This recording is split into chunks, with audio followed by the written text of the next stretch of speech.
What's up, sports fans? Coach Nick here, and welcome to the B-Ball Breakdown live show. And it's after Game 4, a spirited game to say the least. I was over on Hot Mic, if you missed that, breaking it down live with a group of people. That was kind of fun. But let's see here. I have first impressions. For a second there, it looked like the Heat were going to take this game. LeBron was turning in an all-time clunky game, right? He had some turnovers that were kind of really head-scratching. And not like the typical LeBron kind of play you'd see, which was interesting. But then he had some misses as well in that first half that were almost like turnovers. And it kind of felt like, okay, this is the Heat's chance to sort of get right back in this series. But again, it's a weird series as far as what we'd expect based on regular season performance, in the sense that, okay, the Heat were the ones who take a lot of threes and make a lot of threes. The Lakers did the opposite. Don't take a lot of them, don't make a lot of them. And yet, if you want to point to anything in the box score that I saw that jumped out at me right away, was the Lakers went 14-39 for 36%, just about, from three-point land. 39 three attempts. It's a lot for them. Meanwhile, the Heat only took 31, and they only made 10, 32.3%. So they're getting outscored consistently from the three-point line. And as far as I can tell, that's the one place the Heat are going to have a chance. So they have to be able to get more threes than the Lakers. And before the series started, it seemed like that was a done deal, no problem. So here's the thing. The Lakers shot decent. 36% is not bad. But they probably should have shot 50%. Like, they had so many wide open threes. And the Heat really, it was a bit of a mirage, the fact that it was a 3-point game, 4-point game, 2-point game.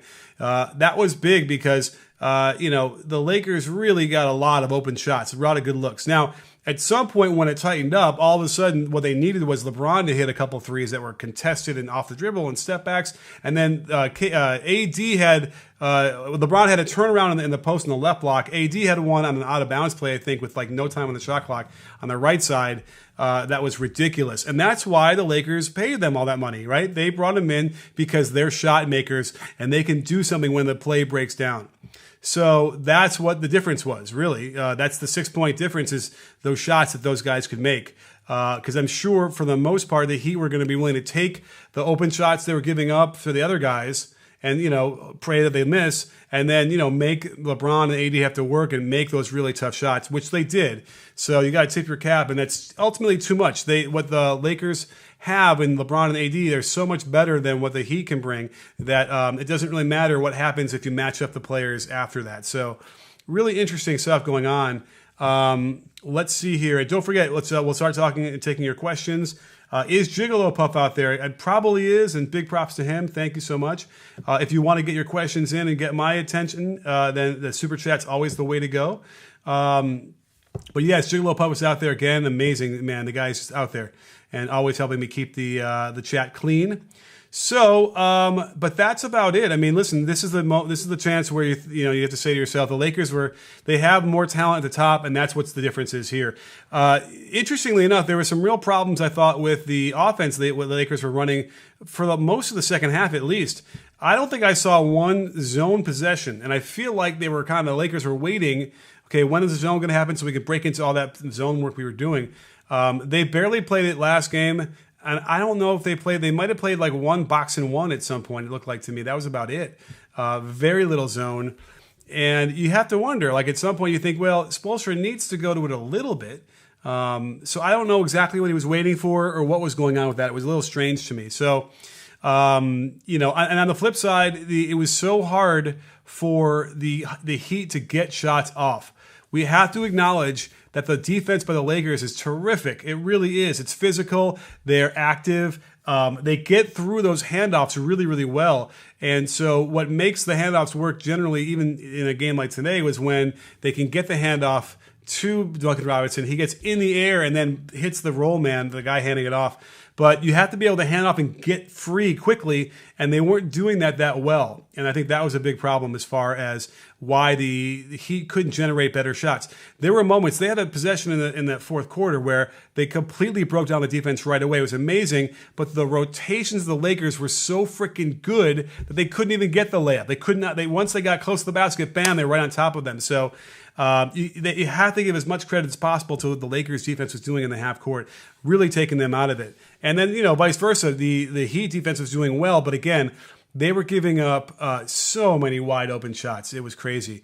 And eventually, KCP hits him. KCP deserves a game ball. Give him a game ball. He was great tonight on both sides.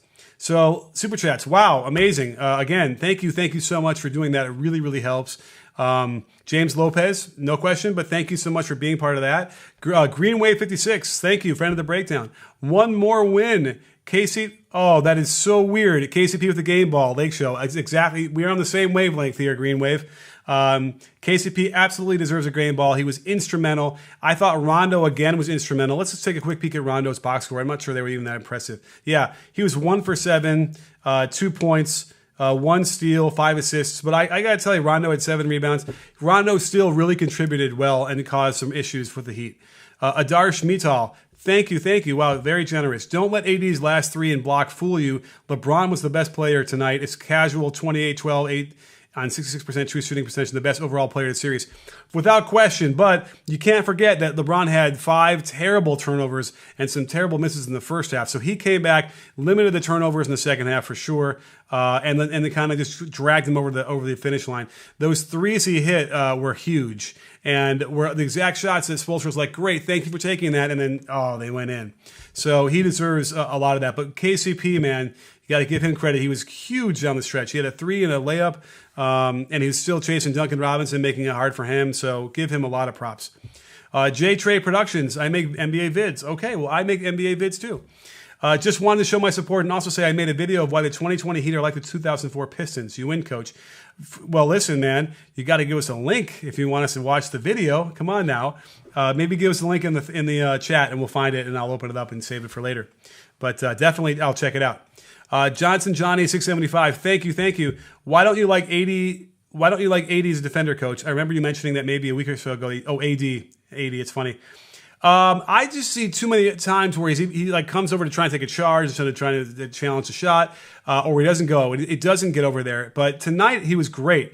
That one block he had on a chase down of Butler was terrific. Or was it? Well, he did one on Hero, but I think he got Butler too. So he was much better. I just feel like there are times when I'm scratching my head saying, you're just standing there, man. Why are you doing that? But he does have the penchant to make the popular play, like the highlight play as well, which is big. But the overall defense is just really terrific in the Lakers. And that's even with LeBron sometimes disengage as well. But overall, as they move together as a group, they're really, really good. And AD is a big part of that. So he deserves a lot of that. I was trying to think of we were comparing AD to Dwight, prime Dwight in the hot mic during the game. And who would you take? And it's like you take AD, no question, right? Especially because of the shooting and that he can go farther out. But I did say prime Dwight I thought was a better defender than AD. But AD is good. Christopher Jennings, thank you. Who would you give the Finals MVP? It's got to go to LeBron. Because remember, if whoever wins is going to get it, whatever team. So obviously it's going to be LeBron or AD. If it's close, it's going to be LeBron, and I don't think it's close right now. AD had that same thing we did in the last game I showed you, where he only got 7 attempts from the field in the second half of last game. Same thing happened here for a while, where when him and LeBron were in that third quarter, he was just standing on the wings, just standing in the corner, hands on his, holding his shorts. It was ridiculous. I don't know what was going on. When LeBron went out toward the end of the third quarter, then he got more aggressive, which makes sense. That's what he has to do. But I would like to think that the LeBron and AD can coexist better while they're both in there.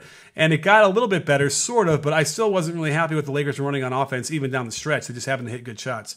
So it's weird that they kind of are, here we are in this weird setting where, they're not quite figuring it out. It's weird to me. I don't know why they're like that and why that happened there, but AD is just drifting around too much. And then LeBron made up for his first half with the second half that really led him to victory. Green Wave, oh my goodness, thank you so much. Rondo had the best 1-for-7 game in history. Right, he did. I mean, now that I'm thinking about it, yeah, I can picture some of those misses. He had a couple of layups he missed that were like, how did he miss those? That's crazy. And then he actually got bailed out on one that I don't think was a foul at all, and they gave him free throws for it. So he was off on that end, but the way he controls the game, runs the offense, gets everybody organized is really valuable. J. Delgado 216, thank you. With AD struggling, the role players really stepped up. Plus, defense was great at the end. Again, absolutely. What was AD? AD finished 8 for 16, so that's not struggling too much, right, from the field and the shots. But you could tell he really was in 9 rebounds, 4 assists. AD had a big chunk of this game where he was a little bit lost and having trouble, and LeBron did too.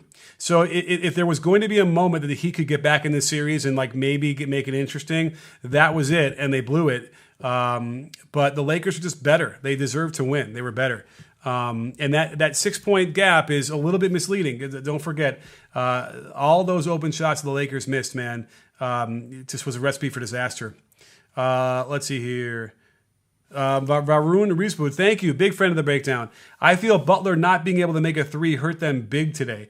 Why was he not aggressive in the third quarter? I think Butler, the whole offense was not running well. Although in the very beginning, with Bam back in there, they were doing some nice things. It was sort of opening up, but they couldn't get penetration very easily. They couldn't get like the high post cuts, whatever. All the handoffs were being defended very well. And they just, remember, there's a reason sometimes it's not the offense, it's the defense. And they were keeping the guys in front. They were rotating really, really well on a number of those plays. And really, what should have been an easy bucket for the Heat was turned into something very, very difficult. And so, it's just one of those things. This is a game where Goran Dragic really would have helped them because he's got that shifty game. He's a veteran. He knows how to create and get free throws. And he can shoot a little bit from the 3-point line. So, Jimmy being able to make a 3 would have helped them a bit because then they would have to come up a little higher on him. He can get in the lane. But Jimmy was perfect the first half. What did he finish with? Jimmy Butler ended up 8 for 17, which is fine, 22 points. But he had 10 points in the first quarter, maybe more. It was 5 for 5. He was really playing beautifully. And then it kind of started to fall apart. He just wasn't nearly as effective. Again, 9 assists, though. So he was really doing his thing. But, it just wasn't enough. He needed a 40 or a 30-point game. Nisan Naidu, thank you so much from New Zealand. On a scale of 1 to 10, rate LeBron's defense on Butler. Well, here's the other thing is, they kept forcing the switch. So it's like Kuzma was guarding him and Morris. So, I got to look now because I can't picture in my mind's eye any of the shots that Butler would have taken with LeBron on him. Or any shots that he didn't get because LeBron was on him. But LeBron was good, but he keeps getting screened off. And so it's usually somebody else who's got to deal with the Butler thing. James Lopez, thank you so much. So kind. And Brian Holiday, people often talk about Westbrook and Harden's style of play hindering them in the playoffs. What is your take on this? Okay, let's take a shift. Well, certainly with Westbrook, it is a problem because he's so inefficient, or he tends to be inefficient near the basket. I believe he's gotten better at that over the last couple of years, but it still rears its ugly head where he'll go, headlong way too fast in the lane and throw it up. And it's like you start throwing away too many possessions. I don't care if you make up for it in volume. It's going to be a problem in the playoffs. And then Westbrook not being able to shoot is another issue because the defense can load up. Now, Harden's style is a little bit different because he can shoot it and because he can get to the line. That I don't want to put it all on Harden. That they can't get farther than they have to the most part. I feel like, it's the style as well. And then, I'm not sure they're putting together the teams around him as well. Like, for instance, this Lakers team, I know it's different because it's AD and LeBron, but the way they put these other players around them and the way they fulfill their roles is perfect. They don't seem to be able to find that in Houston as easily, and that's a problem. Now, again, that could very well be because of Harden somehow. It's harder to get the other guys to buy in when Harden's doing his thing, but I'd have a hard time believing that necessarily. But so I would say Westbrook hinders more than Harden. I would love to be able to see Harden play with a guy, not Westbrook, but someone really good that like LeBron's playing with. Green Wave, oh my goodness, thank you so much. So generous. Last one. Hey, it doesn't have to be the last one. Thanks for all your videos. I am coaching youth 8 to 10-year-olds now, or was before the virus. I hear you loud and clear. And your videos help me see the game differently. A lot of shaking my head moments, though. All right, great. Well, listen, 8 to 10-year-olds now, they can shoot. Like I was working with 10-year-olds on my Wednesday night clinic in LA, and I was teaching them proper energy transfer and dipping. They were shooting 19-foot-9 threes, the 10-year-olds, 10 and 11, without throwing it. They were shooting it. So that's exciting. Now, the other thing I taught them, by the way, is how to attack on the catch, split and go. and it was almost not fair because none of the other 10-year-olds were learning that. And so all of a sudden they catch the ball and they're gone, and the defense has no hope to catch up. So show that to your kids. See if you can teach that. I have some videos, and you'll see them. Excuse me. Erroneous E, thank you so much. What did I think about Bam's play? Okay, so Bam struggles in the post, right? He doesn't finish well down there in the post moves. So that's one thing that kind of reared its ugly head a little bit down there. I was surprised he went in there, just like he hurt his other shoulder, his left shoulder. He went in with the right shoulder and lowered it, and he got an offensive foul on that. That was a little cavalier to me. But, man, the life he injected into them, and certainly in the first quarter before he got into foul trouble, was really, really good. And then defensively, he was also very solid, too. I mean, he was being very physical with AD, and that's another reason why AD was having trouble, going to the block or not wanting to go to the block. So he was good in his 33 minutes. He was +3, which, is not many, not too many of the Heat were plus in the plus-minus. So I give him a really good grade, and again, he just can't get in that foul trouble because, things were going well until he went out. Although I got to check now to see if they continued that or not. But I feel like it was going better until he came out with the foul trouble. So, oh my goodness, thank you so much. Even more, remember, if you want to get me straight, the super chats are the way to go. Luca for MVP, I hear you, Luca. What do you think about AD guarding Butler in the fourth? Okay, great question, Luca. Awesome. So, yes, they were putting AD on Butler, who's so much longer. Butler was not going to want to engage him at all. So it forced them to try and switch him off by setting screens and stuff. And they tried to do that, but it ultimately, I feel like, took enough time where they were running under the shot clock issues. It was harder for them to make the attack. So that's a great luxury, I think, by the Lakers to be able to do that and just have, like LeBron guard him for a while, but then get picked off. But then AD. Now the question then is why are they not sort of forcing anybody else on him like KCP? I don't remember if I got to check again.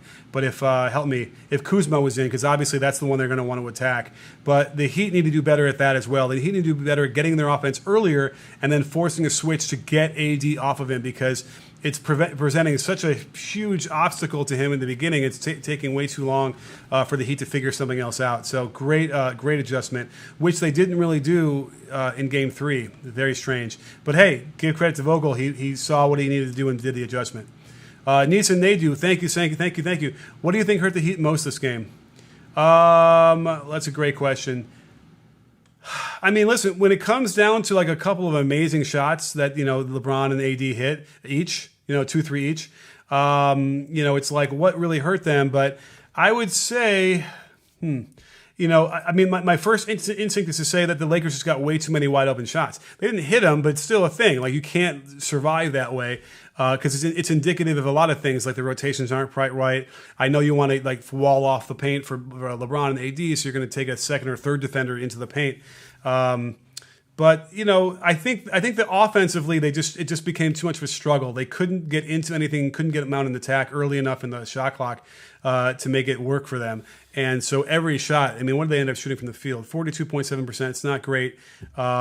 Lakers weren't much better, but they need to figure out a way to get better into their attack so they can penetrate the defense. It doesn't have to be on a drive because drives are difficult, but it could be high post passes to guys like Bam Adebayo or find them in the low post and get those cuts and stuff like that. They were doing okay in certain parts, but they had stretches there, it feels like, for 4 or 5 minutes at a time where they could not get the ball below the free throw line. So great question. Varun Risput. So, wow, awesome little emoji. And I guess if I do this community thing or the membership, we can design our own emojis. I think that's a cool thing, right? People really want to do. So I'm working on it. But I think it's, I'll just sort of launch it in earnest, either like when the season's over or when the season starts. Either way, I think that I got to really do a poll and figure out what you guys want. Probably high. How do you feel about Olynyk only playing 12 minutes? He's one of the few people consistently hitting threes. Sorry if you already answered. No, I didn't answer that one. It's a good question. So, and thank you for the super chat. So Olynyk ended up getting the 12 minutes, 1 for 4. Obviously he got his minutes cut by Adebayo, and that means that Myers Leonard got nothing. And I think Myers Leonard deserves to get 4 minutes a half, 8 or 10 minutes. But then again, he didn't overplay anybody on the Heat. They kind of rotated nicely with their 8-man rotation. So it's tough to figure out how he would get like another guy in there the way this went. But Olynyk, I feel like Olynyk should get some of Iguodala's minutes. I just don't like Iguodala out there. He won't shoot it when he's near the basket pretty much, unless it's like he can kind of get a dunk. And I don't know, even defensively, it makes me worried. He got the 3 fouls, and so he fouls too much. So I would probably I would flip the minutes played from Iguodala and Olynyk and give Olynyk the 20 and Iguodala 12. Now it doesn't quite match up right because they're not the same positions. So you're talking about mixing and matching a little bit differently. But I would love to see Olynyk and Adebayo out there together and see what happens there. I'm pretty sure they didn't do that tonight, but I would like to see that and see if they can get something out of that, especially if they start that way. Like, maybe I guess you can't not start Crowder, but I would kind of like to see somehow getting that 5 in there, even when Dwight is in there or something. But great question. Andre L., thank you. Been a fan since you were pointing out how bad Mo Williams was a point guard. Wow. Keep up the great content. Well, thank you, Andre. That's a long time ago. No Mo Williams, I believe, is one of those titles or something like that, way back in the day before I had any idea what I was doing on YouTube. But thank you, Andre. It's been a wild ride, hasn't it? The Trib 1. Thank you. Looking forward to the how the refs helped the Heat type video for the first half. Did they help the Heat? Okay, I know there's a big free throw disparity, but I don't think it was because of the refs. I think it was because they were not attacking. The Lakers were not attacking as much, and the Heat really were really going strong in the basket, initiating contact, and forcing the refs to blow their whistles. So I wouldn't put it on there unless I'm forgetting some drastic calls, but. For the most part, they're fine. Zach Zarba is a good ref, and so is the other guy with a really short haircut. Also, Dragic would be a net 0 at best, liability on defense. That is true, but remember, if you are better on offense than you are worse at defense, that's overall positive, right? The Trib, again, my goodness, the Tribune, you're so generous. Thank you. AD was going under on the screen, and Jimmy didn't shoot. Right, so the Lakers didn't switch off those screens. Okay, great point. So they couldn't get the switch, and then I feel like they did at the end of the shot clock on a couple of those, but it didn't matter because there was no time left. In fact, they did. I remember one where they got Kuzma on him, but none had to go. I think that was the none getting blocked by AD because there was no time left. So yeah, so they have to kind of do that and work that out as earlier in the possession so they could try and finally get a switch. Because AD is going to go under. A great point, the Trib. Awesome. Vikas Trivedi, thank you. How was AD on Butler effective? Why not take open threes? So there you go. Butler's not going to take his threes. It's not his thing. He took one, and it was like open, and it wasn't really close. He took 3, actually. So it's just not his thing. He hangs in the air a little bit too much. He has a higher release point, I think closer to over his head. I got to study it a little bit more, but I feel like it's a little bit up here, which is a little bit harder once you get over the head area to be consistent from 3. So that's why, and you don't just start taking threes in the finals if you haven't done that, right? So that's a big problem, and that's why they're going to do that. So there's ways to combat that: setting screens lower, giving it to him in the high post, having him come off of pin downs and curls. That could help, get him going off of handoffs toward the basket, so that you don't have to worry about a guy giving him all that space up on top. Nation JJ, my God, you're the man. AD was chilling in the corner most of the fourth quarter. Yeah, I pointed that out. So I was over on this thing called Hot Mic, which I'll probably do again. Hopefully you would have seen that in the community tab. I listed the link. And I was doing live commentary, and we were all synced up. It's pretty cool. So, but you know what? I might even just do that on YouTube, right? Like this is do a whole game and we'll watch party, and then maybe stay for the end. And then I'll probably put the clock on the corner so we can all sync up that way. But yeah, AD, I don't think it was it probably was the beginning of the fourth quarter. But there was a stretch in the third quarter too, very long, that he did that with LeBron, and then LeBron went out and then he got aggressive, and then again, Bam was being pretty physical with him, so it's possible he was just like, whoa, I don't want to deal with that, and then decided to hang around the 3-point line. Guo Yang, thank you. Why was Butler being passive? LA wins next game. Hi. He was being passive because he's got AD guarding him, and that's a tough order. He's so long. He's very mobile, and obviously Butler wants to get into the paint and shoot turnarounds. I'm not sure he's getting those off against AD. So it's a great way to adjust by Vogel. He wins the chess match tonight, and that probably ended the series. So I can remember when Scottie Pippen went and guarded Magic Johnson in the finals in Game 2 of '91. And so that changed the series. And this is one of those same kind of things. So for sure, we're going to be focusing on that matchup in the breakdown tomorrow. Marcus Powell, thank you, my man. Should Butler have taken a few more threes? No, it's just not his thing, right? Maybe he hits 1 for 5, but I just don't think that would have been the solution for them. He's hit a few now and then, but I just feel like they got to come up with something else, like coming off of handoffs. Don't have him be the primary ball handler, and see if that'll work. I believe all his game were at the end of the clock. All of this game were at the end of the clock. He's 33% from career, but 27% for the season, right? So, he took 3 and it wasn't going down. So he wasn't going to do it again. And I don't blame him. Sri Harsha E.T., thank you so much. Do you think that AD keeps dropping to give LeBron some breathing time? The number of hits he keeps taking from his own teammates is incredible. Yeah. Wait. You know what? I don't know if you mean by dropping on defense to give LeBron some breathing time. I mean, I imagine breathing time means give him some rest, like on the bench, and then AD dropping. I don't know exactly what you mean. Darn. The number of hits he keeps taking from his own teammates is incredible. Yeah, although AD got smacked in the face by Olynyk, right? But yeah, I don't know. Ahad Khatri, thank you so much. I don't know if someone asked this, but who wins Finals MVP? I mean, it's Michael. It's LeBron James. It's that without question. I think LeBron James is right now way ahead of Anthony Davis, and obviously the Lakers win. It's going to be LeBron James without question. So thank you, Steve Miso. My goodness, very generous. LeBron's negative body language, getting pissed after turnovers, annoys me. Can't be good for role players. With Bam on LBJ in the fourth. LA could have gone to the AD high post mid range. Yes, they could have. There was that stretch where, AD was stuck in the corner on the wing, holding his shorts. It was really weird. That shouldn't happen, and yet here we are. But it didn't matter; they won. LeBron got really mad at who threw that pass to the top that got stolen by Butler. Was it Kuzma? Yeah, and then Kuzma did. To Kuzma's credit, he came down and hit another shot right after that. So he didn't hang his head.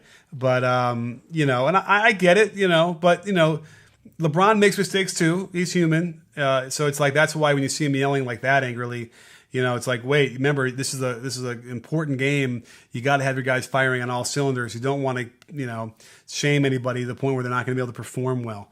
But it worked out. Nation JJ, considering adding the join button, just curious. I guess maybe you've missed that. We've been talking about it, and people have been telling me that I should do it. So, I think I'm going to do it for sure. And I'll have a couple of tiers. Like we'll do, one tier will be really 99 cents or something. And that'll be like a live show once a month. And then the next tier would be one breakdown and 2 live shows a month.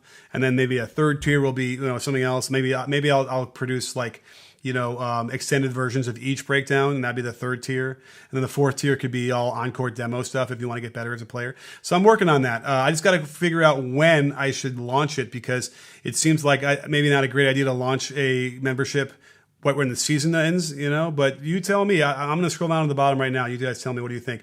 He'll be in my informal poll here. Should I? I'm interested in doing this membership thing and giving you a lot of value-added stuff.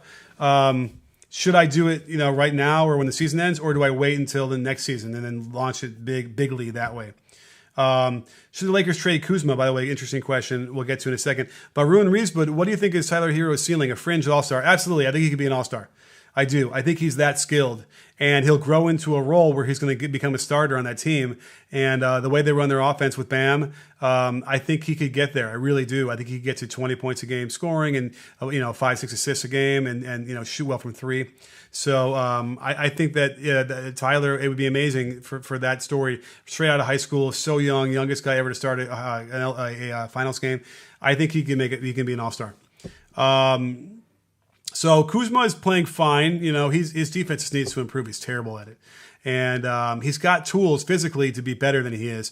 And it's just he's going to have to tap into something on the offseason to learn better how to do that, because it's going to hold him back. He's good. He can score a little bit, but it's going to hold him back until he can get better on the defensive end.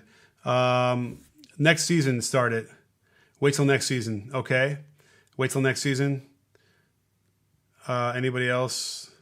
Manscaped. Yes, you guys all like the Manscaped ad today. That was fun yesterday.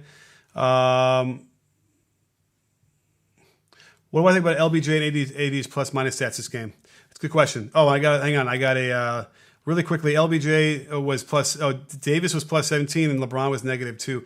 It's a noisy stat. LeBron was better than AD, wasn't he? I kind of feel like he was, but it's interesting that AD was plus 17. I'll have to go back and really look at those possessions to figure out how that happened. Frank Herrera, thank you. What's the best way for Butler to attack the AD matchup? What player can the Heat sign to take them to the next level? Giannis? No, the Heat need a number one. By the way, which would be like a Giannis, right? Giannis with those shooters, yeah. I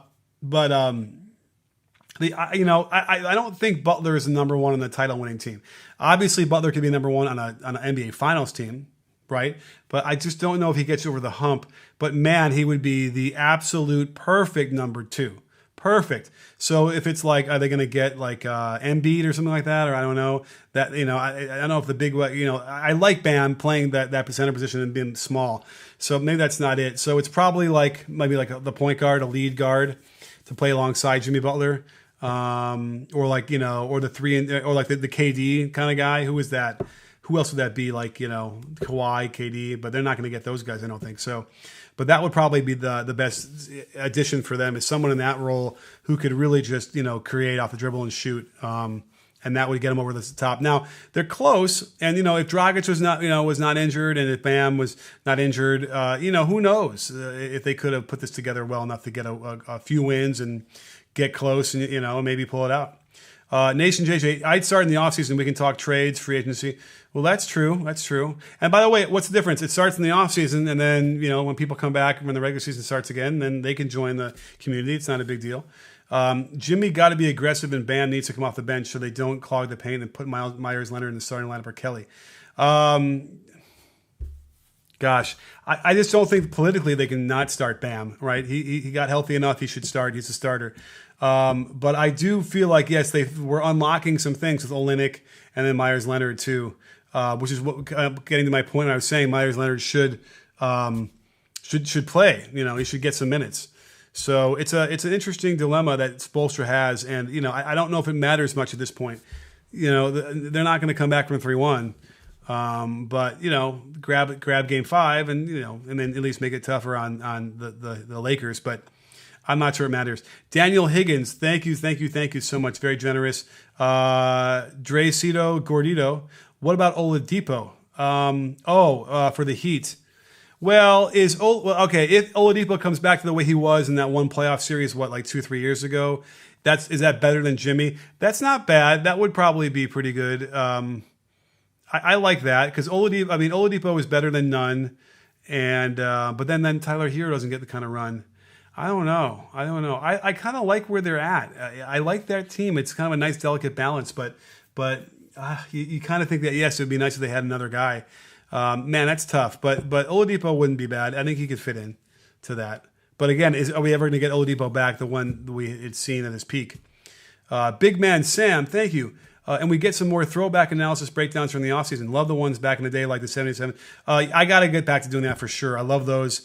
I got to find some good ones, maybe some even older ones. I think I've hooked up with a couple people on YouTube that have the full games in pretty decent quality for old games. So I'm going to try and connect with them and see what I can do. But yeah, and that could be also part of the membership is, some old school stuff too, or some other breakdowns. So, we'll think about that. Riley V, well, thank you very much. The message was retracted, but I think the super chat's still there, so thank you.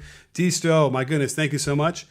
Kevin from Chicago, all right. Dragic is the quarterback and leader for this team. I mean, I hear you, he is, and he's the guy that kind of settles him down, knows how to create tough shots and make that runner he has going to his left is important. So I hear you loud and clear. I just think that he was dragging so much for the last couple of weeks that it was like, getting none in there was better. But, when push comes to shove, Dragic does give you that kind of clutchness and toughness that maybe you don't get from anybody else. But he ain't coming back. He tore that thing. I don't think he's coming back. The Carolina Kid, thank you. What moves can the Lakers make this offseason? Well, that's a great question. I don't know the situation with their contracts. But, I mean, here's what I think they should definitely bring back. So they should definitely bring back Rondo. They should definitely... like here's the question. Caldwell Pope, I think, has really made himself invaluable. Danny Green's iffy. I don't know if they need him or not. They might be able to find some better play from somebody else. I would bring back Dwight Howard. I thought he was terrific in the regular season for them and really did it, something for them nicely. Caruso is developing very nicely. He's tough. We like him.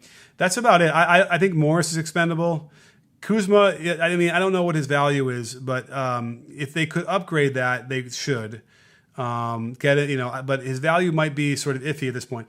But I would keep Rondo, keep Caruso, keep Caldwell Pope. They could keep LeBron. That's okay. They don't need to deal him. Anthony Davis, yeah, why not bring him back? And then Howard. Everybody else is they can off the table on the table. They can upgrade you. Brandon Hidalgo, thank you. Honestly, what can we get for Kuz? 2 examples, please. Thank you. Wow. So Kuzma is probably not worth a first round choice, right? What did he average? Excuse me. Kyle Kuzma averaged in the regular season. Let me see this. He averaged 13 points a game. And, the year before he averaged almost 19, but 12.8, 4.5 rebounds, 1.3 assists. He shot 32% from 3. So I don't think you're not going to get a first for him and whatever. So you have to get a player or two. So you probably get like maybe a late first round pick or a second or a couple seconds, and then a player, similar player. Gosh. Who's a similar player to Kuzma? Gosh, I don't know. We can let B-Ball Ref tell us, right? Isn't there similarity scores to him in here? There used to be. Here. Yikes. No, nobody current. Gosh, what do they get for Kuzma? I don't even know. My mind is blank. Royce O'Neal is popping up, and I that might be good because Royce O'Neal plays defense. He's not as long, but he can play defense and probably shoot threes a lot better than Kuzma did with that team. So how about that? I'll give you one. I'll give you Royce O'Neal. But thank you. That's very, very generous of for the super chat. Daniel Higgins, my goodness, thank you again. Multiple super chatter. Do you think the Heat try to trade for CP3 or Beal? Okay, well, CP3 we know is going to be traded, and I think Beal will too. So they would be foolish not to get into that. Well, CP3 maybe not. He might be a little bit too old, but Beal is a good call.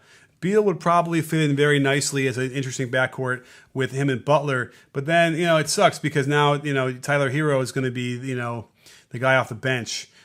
Which I kind of want to see Tyler Hero start sooner than later, but if they're in the win now mode, by the way, if they get Beal, they're probably got to trade Tyler Hero, which they should do without question.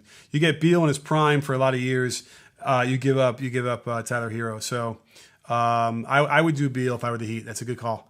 D-Stowe, thank you very much. Thank you. Zach Glover, Drew Holiday would be a great fit. Yeah, I could see him going to Miami. And then obviously Dragic, maybe gets returned or Tyler again. So we'll see if they're going to use Tyler as a trade bait to get somebody. And I would take Tyler too if I were in those situations for sure. Brandon Hidalgo, $2 more just to remind everyone this title's for Kobe Gigi.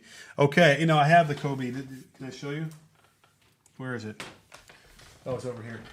I have it here. I'll put it up. Oh, you know what? I can't put it up because it's... So here's the Kobe one. The problem is it's horizontal. Let's see, maybe I can do it. So watch, this is cool. There's all these magnets, right, that they come with. This is displate.com. And let me put that here. And let's see, you can take these off, and then the wrapping is still on, but I'm assuming the wrapping, the plastic, it'll still hold. I can go like this. I think it'll hold. Yeah. Well, maybe not. Kind of. You can see that. The problem is you can see the damn magnet sticking out. But there we go. I hope it stays. I think I have the plastic is still on there, so it might make it not stay. We'll see. I hope it doesn't fall. But there's the Kobe. Can you see it? So, all right. So, yeah. So we got LeBron and Kobe behind me. Oh, let me put the Stanley somewhere else. So it doesn't look like that. But that's pretty cool, isn't it?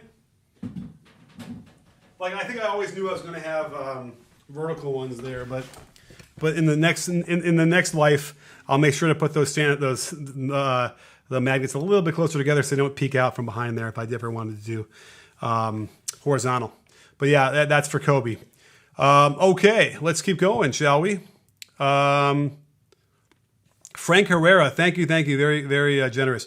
Probably won't happen, but what about Jeremy Grant to the Heat? I feel the Heat have some great offensive lineups, but struggle on perimeter D. I mean, listen, Jeremy Grant would fit in anywhere he goes, and that's a great call. The problem there is like Jeremy Grant takes Duncan Robinson's spot. So it's interesting. And he's going to want to go somewhere to start, I'd imagine. And so, gosh, would you start Jeremy Grant and bring Duncan Robinson off the bench after starting him all this year and getting to the finals? You know, it's a tough question, man. But then again, can you do Duncan Robinson and Jeremy Grant? Could you do Butler, Hero, Grant, Robinson, bam? Who am I? Oh, that means Crowder. You know, Crowder's the guy who I feel like could get upgraded for the Heat. Believe it or not, I think he could get upgraded. So there you go. If they want to upgrade Crowder for Jeremy Grant, that's a great call. That would be perfect for them. Alex Coupet, how did the Heat defend AD entry pass so well early? Oh my goodness gracious! I mean, there was 4 or 5 of those. I'm not even sure. They were being very physical with him, and he was kind of being doubled over, like with the physicality. But I don't know, man. They were just throwing those balls out of bounds on some of those. They were bad turnovers. So I don't think it was. I mean, there's a little bit for the Heat, but more I feel like for the Lakers just throwing bad passes. Joshua Zamora, thank you. Giannis has to be a top prospect for the Heat. I mean, he's a top prospect for everybody, and I'm sure they're going to wine and dine him and get the South Beach vibe going. But Giannis is under contract for a little while, right? Who knows how long he's under contract for? Let's see here. Shadow Regalia, thank you. Regalia, 1. What wasn't able to watch the game, Coach? How did the Lakers beat the Heat? Well, how did the Lakers beat the Heat, guys? Well, their defense really just took the Heat out of their offense. As you can see in the final score, you know, the Heat only didn't even get to 100. So their defense is really great. They didn't look great on offense a lot of the time. The Lakers did not. But and they got a lot of open 3-pointers they couldn't make. They just wide open. They just weren't going down. But ultimately, you know, LeBron and AD are just too much. They made too many tough shots, and the Heat got them to do what they wanted them to do. But that's where they make all that money, and they nailed them down. Jacob's telling me that the Giannis is 1 more year. Okay, so right, and the question would be, would Giannis like try and force his way out like AD did? Probably not. You know, so I would imagine that you don't have to worry about Giannis until next summer. And then this whole thing is weird. They're going to start the season in January, in a bubble, or not in the bubble, in their, you know, no fans. You know, it looks like if we follow Europe and what the numbers are looking like now, it looks like it's going to get bad again with COVID and through into the winter. And so if that happens and you try and start in you know, January, like I would imagine the bubble would be where the safest thing to do, unless they're going to do empty stadiums. But even still, it's a weird thing because then the season, we don't get back to a normal schedule for at least another year or two. It's so weird, right? And I don't know how does that affect free agency? It you know, makes everything shorter. So let's see. What do I think about DeRozan to the Heat? Interesting question. I don't know. I don't know if DeRozan puts them over the top. They already got Butler. What do they need DeRozan for? Bruce Jones, who do you think the Finals MVP is so far is? He's hanging on my wall behind me, and it's not Kobe. That's who it is. That's who it is. Who it will be, and there's not even a doubt in my mind, and there's not a doubt in any voters' minds right now. He's got it. The Trib 1, think Lakers only have Warriors to threaten the West? No. Is that what you think, or are you asking me? Because I think that there's a lot of threats. I think Denver's are going to be a threat. I think the Warriors could be. I think Dallas, if they get healthy, could be a really big threat. They're going to be tough. I'm forgetting. You know, Memphis is going to get better. The Suns are going to get better. They're not going to be a threat, but the Suns will be better. I think Memphis could kind of, depending on what they do in the offseason, they can kind of make a jump as well. And then, you know, I'm forgetting somebody else. Who else am I forgetting? Let me see the standings in the West. So the Clippers obviously are going to be there. And, and we'll see what the Blazers do. The Blazers might be bold and might make some big waves. Biniam Walda Georges. Thank you. Did I do it right? I think I did. Walda Georges. Walda Gorgas. Anyway, I think I got it pretty close. Please tell Ben Mayers he needs a haircut. Who's Ben Mayers? But whoever he is, get a damn haircut. Also, is Kyle Kuzma the Scooby-Doo of the NBA? Zoinks! What would the Scooby-Doo of the NBA be? A guy who needs Scooby snacks? Is that what you're talking about? Or what would Scooby-Doo be? Because Scooby wasn't the smartest one, right? And he gets scared easily. So I don't know. But, I would say that maybe Kyle Kuzma would be he's not Fred. I don't know who he is. It's a good question. I don't know. Abhinav Tirumala. Thank you. Most overrated NBA player. For me, it's Russ or PG. Listen, so PG had a couple of clunkers, but he played well. But I would think that Russ is probably the most overrated player for me. Giannis could be too, by the way. Sorry, Giannis. I love you. But his skill level is low for MVP. So he might be, it's close, but maybe Russ. So, interesting question. Colin Anthony, thank you. Do you think that Golden State could be top 4 in the West next year with Steph, Clay, and Dre healthy and their number 2 pick or a trade? And don't forget Wiggins. Yeah, they could. Absolutely could. They could be easily top 2, top 3 for sure. They'll reload. They'll probably, either package number 2 and do a big splash or upgrade the roster either way. So, yeah, I would keep your eye on Golden State. I think they're going to be back in the mix for sure. The Trib one, oh my goodness, too kind. It's what I think the teams you mentioned will get better, but so will the Lakers, who traded a whole lot for AD this year. Trust me, Warriors only. Well, we'll have to find out if the Lakers are going to get better or not. They don't have a ton of assets, and they might not really need to do much because this team functions well around the two guys. So we'll see. It remains to be seen if another team is going to put together a super team, right? And that would probably be Golden State. But I don't know what that move would be. Like that would be Giannis, but they're not going to get Giannis, not in a trade. So yeah, if the gauntlet is dropped, if Dallas does something crazy and really goes all in, that's when the Lakers would be forced to do something too. But I think that they could probably on the margins just clean up some players and then feel pretty good about it. I know your thumbnail. If the Lakers win and Bron is Finals MVP, how LeBron James made NBA history in regards to 3 Finals MVPs with 3 teams. Oh, yes, that would be good for sure. Thank you, Christian Hall. Maybe I'll write that down to give you credit because that's a good title. Shoot, I don't have let me open up my little thing here. Christian Hall. How LeBron. I hope I don't lose this. I'll keep this text edit thing open. It won't be too long now. Made NBA history. All right, cool. Thank you. Great idea. Mr. Easley, thank you. Very, very, very generous. No question, but if you have one, I'll throw it out there. I'll try and find it in the regular comments. But awesome stuff. LeBron haters want. Oh, maybe that got deleted. Oh well, it looked like it was an interesting tweet, but hey.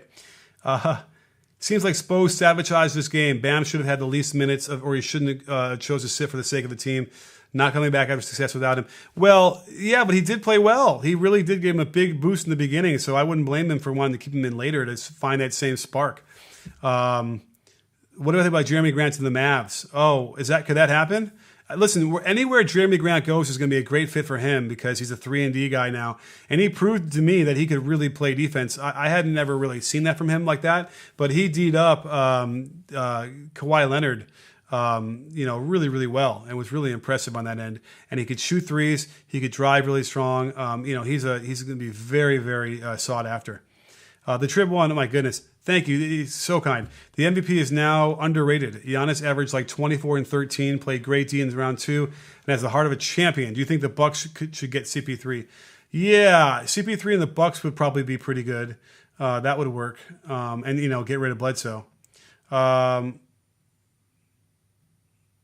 yeah, no. I mean, it's not like. Listen, the MVP is a regular season award, and that's what Giannis dominates. But what you end up getting exposed with for him is that he doesn't have much to go to if they take away the initial drive on a transition. He doesn't really shoot very well from outside of 5 or 6 feet. But he's gotten better, and there's been some improvement despite the ugly mechanics. So he could continue and improve on that thing, but he's going to have to if he want to find success in the playoffs. It's a little bit too easy right now to kind of shut them down. And then the defense too is always troubling to me, the way they played that and gave up too many open shots, which is what the Heat exposed them on too often. But he's still got to work on his offense. Brandon Hidalgo, thank you. Rip Gigi, yes. Who are the most likely to add in offseason? Who are we most likely to add in the offseason? I guess we're talking about the Lakers. I don't know. I mean, maybe does Jeremy Grant go to the Lakers? Maybe that's what happens. Who else is a big? That would be a good fit. And then is Jeremy Grant? He's an unrestricted free agent, I think. So they'd have to kind of maybe move Kuzma. Or no, they could probably start Grant and keep Kuzma coming off the bench. That would be a really good call. So if they could, I have a feeling that the Lakers would probably go after Jeremy Grant if they could afford it. That's the other interesting question. But that's the other problem is Jeremy Grant might want to cash in a little bit. This is probably his last big contract. So, but that would be a good one to target. And then I'm trying to think of anybody else who's a free agent. I look sleepy. Thank you. It's been a long day, and I just did a whole live show during the game, and here I am now. But we're going to wrap up in a minute. I mean, we're getting close to an hour like we usually do. But who else is out there? Kuz for Oladipo? Oladipo, is he a free agent? Or wait, didn't we already talk about that? He's got one. Buddy Hield, I love Buddy. And so I would love to see him go to a better situation. I'd love to see him do really well. Jigglypuff, you're right. I'm at like almost 800,000 subscribers. I guess I should do something special for that. Although I guess the million is the one, but a million's going to take me a little while longer. But anyhow, thank you. Okay, my goodness. Kid Khalifa 415, thank you. What the F happened to the Heat in the last 5 minutes? I think it was a mixture. I think it was, AD on Butler stymied everything, going underneath the screens and not switching. Really kind of just slow their offense down, and then they couldn't get that stop they needed. KCP had the three. What they're doing is they're loading up so much to stop AD and LeBron that they're giving up those open shots, and eventually it's going to bite you in the butt. And that's what happened. I mean, they gave up so many open threes, or a lot at least. And eventually that's going to hurt. And that's what KCP did. And that was it. I mean, it was close. These teams are relatively, when you factor in the coaching, the preparation, they're kind of close. If it's a 5-game series, it's the closest 5-game series we're going to have. I guess the game one wasn't close. But these teams, they hurt each other. They have the ability to kind of be close. Interestingly enough, and so Game 5 will not be easy for the Lakers to close them out without question. And I might even say that maybe the Heat will pull that one out, and then the Heat will win. Then the Lakers win in Game 6. So we shall see. But listen, guys, thank you so much for joining us. This was an awesome show. Really great questions. You kind of helped me, guide the discussion a lot more than even normal. But I will be back on YouTube tomorrow with a game breakdown. So I'll be sure to check out for that one. You know what I should do here? I probably should say, hey, give me ideas for the title. You guys want to be part of that? Because let's see here. The title will have to be something with LeBron in there, right? LeBron, Lakers, I don't know. Oh, my goodness. Thank you so much, Adarsh. Mital, LeBron is averaging 28, 11, 8.5 on 63% true shooting against an elite defensive team. This isn't even one of his best finals. Got to give props, coach. Absolutely. He really, except for the clunker in the first half, he really came back strong in that second half. Lobato, I had to have a soda. I already did. I'm desperately trying to stop drinking Coke, and I've been better, but not today. So anyway, LeBron goes kill mode as Lakers go 3-1. Okay, that might get me in trouble with YouTube. They don't like sometimes those violent titles, believe it or not. 4-1, just like Kobe aged when he died. Okay. Why LeBron will end with more rings than Jordan. I don't think he will, though, sadly enough.